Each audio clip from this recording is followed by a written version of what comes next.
Le saviez-vous? En 1910, l'Afrique comptait moins d'1 million de catholiques. Mais aujourd'hui, on recense plus de 280 millions de catholiques sur les 1,4 milliard dans le monde, soit un catholique sur 5 est africain. La République démocratique du Congo arrive en tête avec 55 millions, suivi du Nigeria avec 35 millions. Et ce ne sont pas que des chiffres. L'Église catholique est une force majeure dans la politique, la santé, l'éducation et les services sociaux.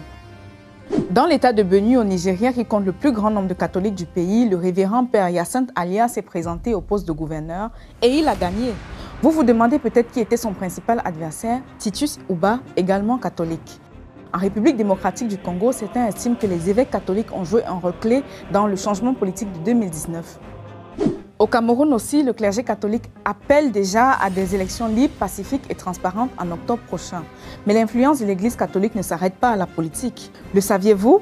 L'Église catholique est le premier fournisseur de soins de santé non gouvernemental en Afrique. Voici quelques chiffres. Dans la santé, près de 7000 cliniques et hôpitaux. Dans l'éducation, plus de 27 millions d'enfants ont fréquenté dans une école catholique en 2022.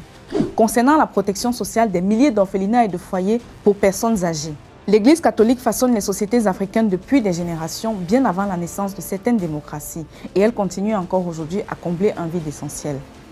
Mais parfois, elle fait aussi l'objet de critiques, notamment pour avoir promis des discours contre la vaccination des enfants ou pour son intolérance envers les personnes LGBTQ+.